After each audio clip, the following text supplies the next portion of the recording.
Good morning, students. Welcome to the first session on basic terms in accounting for the Accounting 1 syllabus of the BBA. I am Sandhya Bandari, who will be going ahead with this chapter. So, before I start with this basic terms in accounting, let me tell you something about your syllabus. I hope you have gone through the syllabus, and there you find whatever you have studied the basic accounts in first year of your pre-university, the same accounts you will be finding. So in BBA, the first sem, you are studying again, or you're having a glance through the basic accounting again. So for this session, even I shall also begin with the basic terms in accounting, as we have students coming from non-commerce background also. So let us see what are the basic terms in accounting. So the first one is, we shall begin with, is transaction. So what is transaction? It is given. Transaction refers to any event which is measurable in terms of money and which changes financial position of the business concern. So there are 2 points to be noted, that it is an event which is going to change the financial position and it should be measurable in terms of money. So say suppose if I purchase a book, for example, so when I purchase a book, I am getting the book for my personal use and I have to pay some money for purchasing that book. So what will happen? It is called a transaction. Because I purchased a book, my financial position changed. I had to pay the money, so some money is going out from my hands. But at the same time, I am also getting the book which is for my personal use.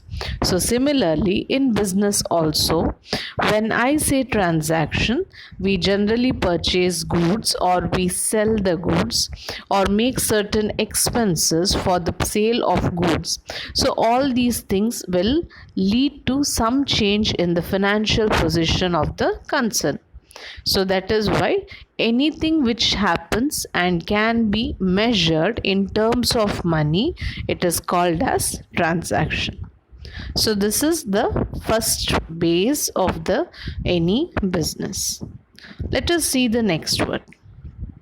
The next word is entity. Entity means something or someone having a separate existence. Business entity means a specially identifiable business enterprise, that is a business enterprise having a separate entity or existence from that of the owners. So if I see here, entity means something or someone having a separate existence. So every person is an entity. So all the natural human beings are entity because everyone has a separate existence. Similarly, in a business also, the business is considered to be a separate entity as it has its own existence. As you have already studied the definition of joint stock company also, which makes it a legal entity. So like that, business is also considered as a separate, like a human being, but it is an artificial existence. The next term is proprietor, or we otherwise what we know is the owner. So who is the proprietor? Proprietor is the person who invests money or money's worth into the business as capital and bears all the risks of the business. For the risk undertaken by him, he is rewarded with profits. So we know that when we start business, we have to put some money. So maybe money out of our savings or from the borrowing. So that is what is given here. Proprietor is the person who invests money or money's worth.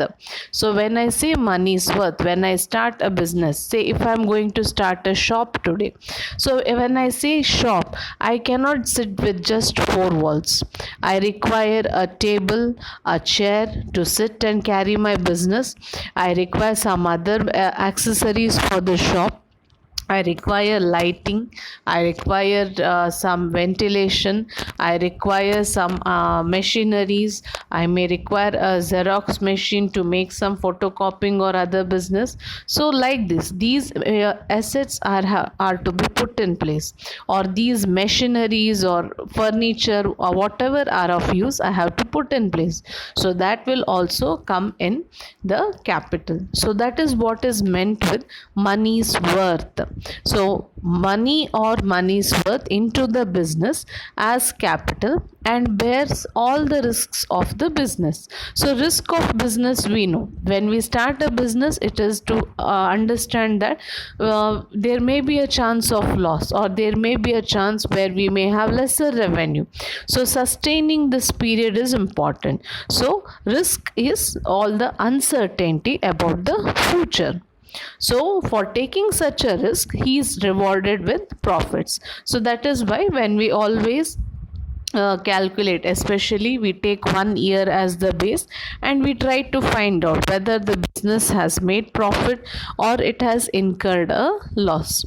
So if it has made profit, then it is the of all the risk taken by the capital, it is some reward given to the proprietor for conducting the business. But in case if it is a loss, then the proprietor has to make a scrutiny analysis and find out what were those expenses which were more than the income, where did he lose the control and he has incurred loss. So proprietor is that person who has finally, that is made investments from his savings or from borrowings. We otherwise generally call the proprietor as the owner. The next important term is equity. Equity means the claims against the assets of an enterprise or rights in the assets of an enterprise. So equity claims, well, equity generally means the claim of the outsiders, that is whoever has given us money, from whom we have borrowed the money, those people will generally have the right over the assets of the firm. So why do they have rights? In case we fail to borrow to repay the money whichever has been borrowed, then at such a time they can go to the court, claim our assets, so that they force us to sell our assets and make the payment. So that is what is called as equity, the claim against the assets of an enterprise or rights in the assets of an enterprise. So we shall look into the next term, the most important, capital. I've earlier also discussed, let me again discuss the same, as we have a clear definition of capital. The amount of money or money's worth, say stock of goods, furniture, machinery, etc., invested or introduced by the proprietor into his business at the time of the commencement of business is called capital. So to call an amount as capital, what is required? One, it has to be introduced by the proprietor, that is the owner of the business, and second, it has to be introduced at the beginning of the business. When we are starting the business, whatever money is put in by the owner is called as the capital. Even some amount introduced by the proprietor at a later point of time is also called capital, but it is additional capital. So the basic amount of capital lies when the owner starts his business. So defined in other terms, you can see in the next point, Capital is also defined as the excess of the total assets of a business over its total liabilities at any particular time, which gives rise to the equation assets is equal to liabilities plus capital. You have seen it in the balance sheet in case of the commerce students, that in the balance sheet the equation assets on the right hand side is equal to the capital plus liabilities on the left hand side. So at any given time assets should be more than the money which has been borrowed. The money which is borrowed is called as liabilities. So at any point of time, if the assets are more than the liabilities, that means the business is functioning properly and in the right manner. Let's go to the next point. The next point or the next important term is drawings. So what is drawings? It refers to cash or goods or any other asset withdrawn or taken away by the proprietor from his business for his personal, private or domestic use. So let us take for example, there is a shopkeeper, ಒಬ್ಬ ದಿನಸಿ ಅಂಗಡಿಯವ ಇರ್ತಾನೆ. ಅವನ ಮನೆಗೆ ಅವನು ಬೇರೆಯವರಿಂದ ಖರೀದಿಸುವುದಿಲ್ಲ. ಅವನ ಅಂಗಡಿಯಲ್ಲಿ ಏನು ಸಾಮಗ್ರಿಗಳನ್ನು ಮಾರ್ತಾನೆ ಅದನ್ನೇ ಅವನು ಮನೆಗೆ ತಗೊಂಡು ಹೋಗ್ತಾನೆ. ಅಕ್ಕಿ ಇರ್ಬೋದು, ಬೇರೆ ದವಸ ಧಾನ್ಯಗಳಿರ್ಬೋದು, ಏನೇ ಇದ್ದರೂ ಅವ ಪುನಃ ಇದು ಮಾರಲಿಕ್ಕೆ ಇದ್ದದ್ದು ನನ್ನ ಮನೆಗೆ ಬೇರೆಯವರ ಅಂಗಡಿಯಿಂದ ಖರೀದಿ ಮಾಡುತ್ತೇನೆ ಅಂತ ಇಲ್ಲ. ಅವನೇನು ಮಾರ್ತಾನೆ ಅದರಲ್ಲೇ ಸ್ವಲ್ಪವು ತನ್ನ ಮನೆಗೆ ಇಟ್ಕೊಂಡು ಹೋಗ್ತಾನೆ.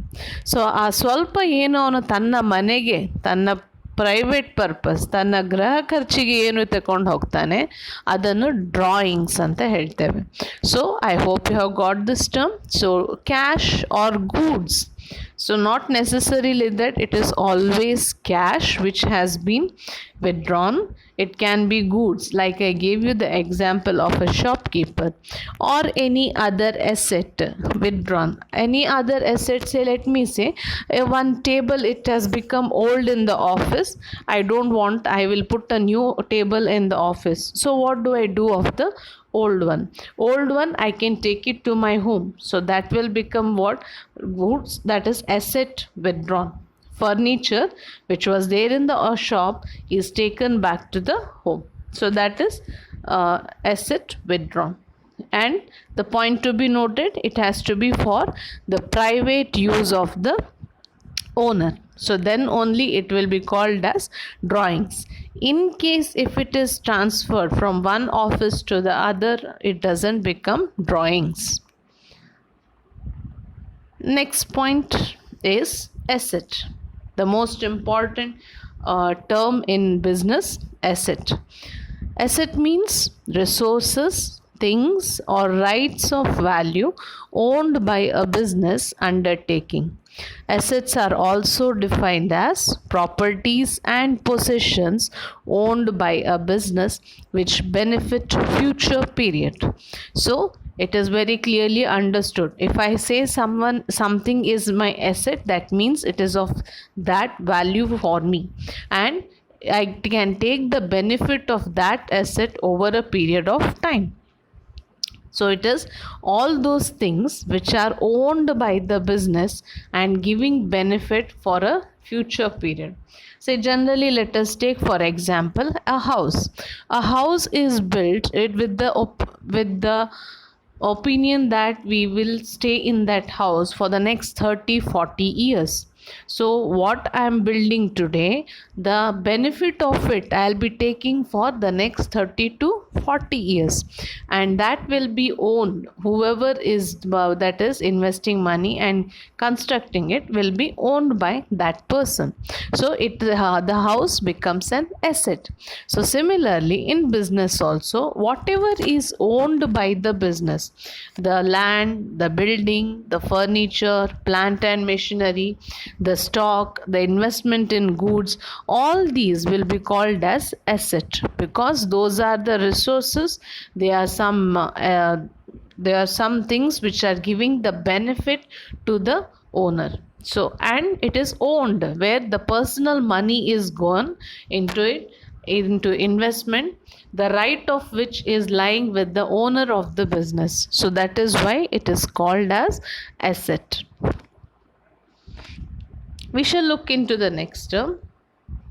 So it is the continuation of asset, that is the classification of asset mainly into two, that is tangible assets and intangible assets.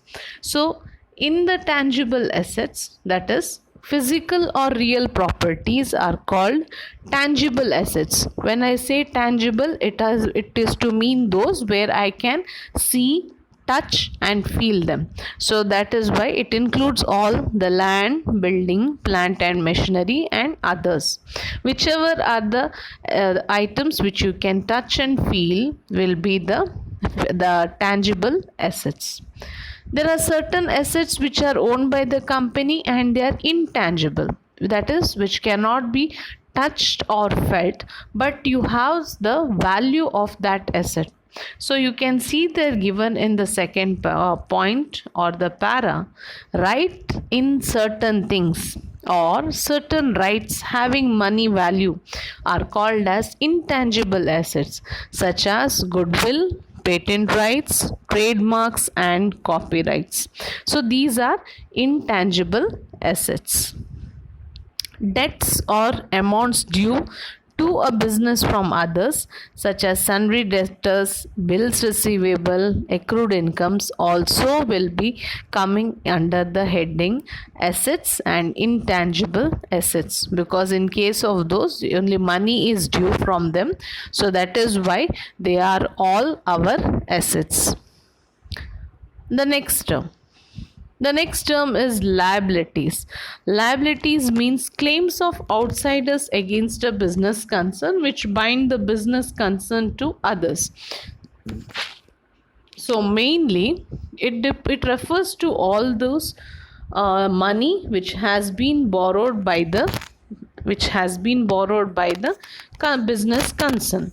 Whenever the business borrows money, then a claim is automatically generated, or the business becomes obliged, or it becomes the responsibility of every business to repay the money which has been borrowed by the business. So that is why liabilities means it is outsider's claim. It is just a figure to identify what is the amount that has to be repaid to the lenders of the money.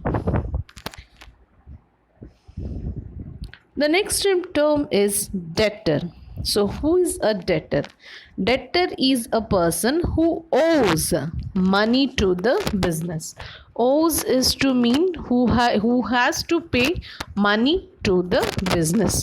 Please note the spelling there. It is OWES, owes. O andre kannadadalli runa anta heli.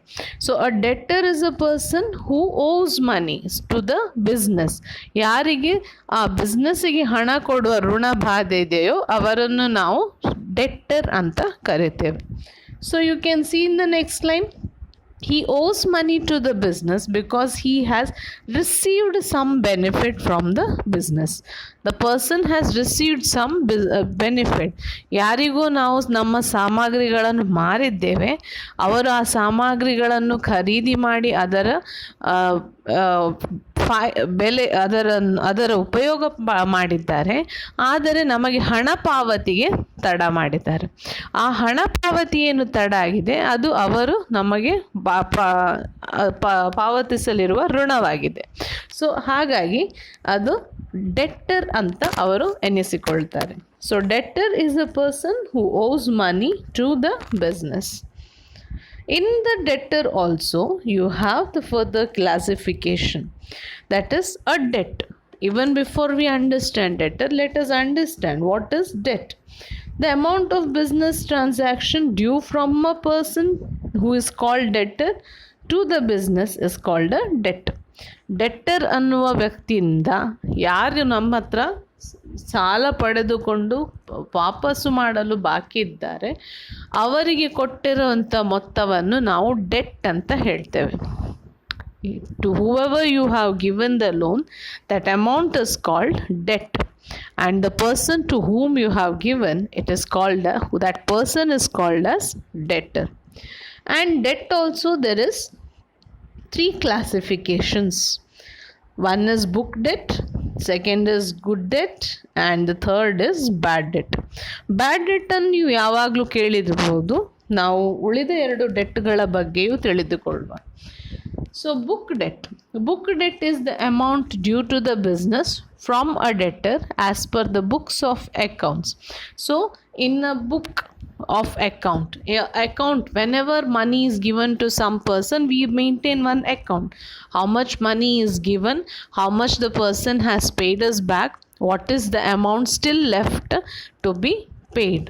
So what we do, such a book of account which is maintained is called that is books, and whatever amount is payable as mentioned in that book is called as the book debt. The next is good debt. Good debt is what?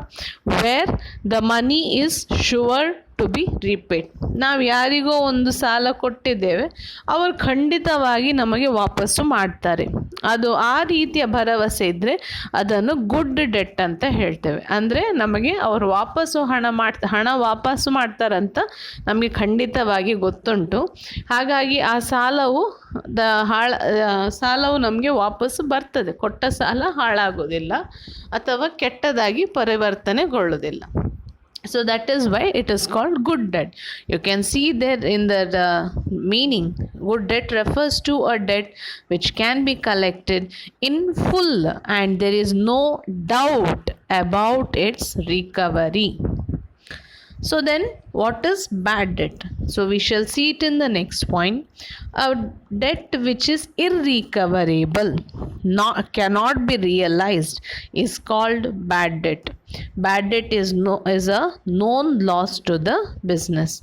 ಯಾವಾಗ ನಾವು ಕೊಟ್ಟ ಹಣ ನಮಗೆ ವಾಪಸ್ಸು ಬರುವುದಿಲ್ಲ ಅಂತ ಖಂಡಿತವಾಗಿ ಗೊತ್ತುಂಟೋ ಆಗ ಅದು ಬ್ಯಾಡ್ ಡೆಟ್ ಅಂತ ಎನಿಸಿಕೊಳ್ತದೆ. So that is the difference between good debt and bad debt. ಯಾರಿಗೋ ಒಬ್ಬರಿಗೆ ಹಣ ಕೊಟ್ಟದನ್ನು ಅವರಿಂದ ನಮಗೆ ವಾಪಸ್ಸು ವಸೂಲು ಮಾಡಲು ಸಾಧ್ಯವೇ ಇಲ್ಲದಾಗ ನಾವು ಕೊಟ್ಟ ಹಣ ನಮಗೆ ನಷ್ಟ ಆಗ್ತದೆ. ಹಾಗಾಗಿ ಅದನ್ನು ಬ್ಯಾಡ್ ಡೆಟ್ ಅಂತ ಪರಿಗಣಿಸಲಾಗ್ತದೆ. ಡೌಟ್ಫುಲ್ ಡೆಟ್, ಮೂರನೆಯ ರೀತಿ, it is doubtful debt. Doubtful debt ಅಂದರೆ ಅದರಲ್ಲಿ ನಮಗೆ ಖಚಿತವಾಗಿ ಗೊತ್ತಿಲ್ಲ. ಒಂದು ವೇಳೆ ನಮಗೆ ಹಣ ವಾಪಸ್ಸು ಬರಲೂಬಹುದು, ಒಂದು ವೇಳೆ ಬರದೇ ಇರಬಹುದು. ನಮಗೆ ಖಚಿತವಾಗಿ ಗೊತ್ತಿಲ್ಲ. ಈ ಹಣ, ನಾವು ಕೊಟ್ಟ ಹಣ ನಮಗೆ ವಾಪಸ್ಸು ಬರ್ತದೆ ಅನ್ನೋದು ಯಾವಾಗ ಖಚಿತವಾಗಿ ಗೊತ್ತಿರೋದಿಲ್ಲೋ ಅದನ್ನು ಡೌಟ್ಫುಲ್ ಡೆಟ್ ಅಂತ ಹೇಳ್ತೇವೆ. ಸಂಶಯಾಸ್ಪದ, ನಮಗೆ ಸಂಶಯ ಇದು ವಾಪಸ್ ಬರುತ್ತೋ ಇಲ್ವೋ ಅನ್ನೋದೊಂದು ಸಂಶಯ ಇರ್ತದೆ. ಆ ಸ್ಥಿತಿಯಲ್ಲಿ ಅದನ್ನು ಡೌಟ್ಫುಲ್ ಡೆಟ್ ಅಂತ ಹೇಳ್ತೇವೆ. A debt the realisation or recovery of which is uncertain or doubtful is called doubtful debt. So for as of now,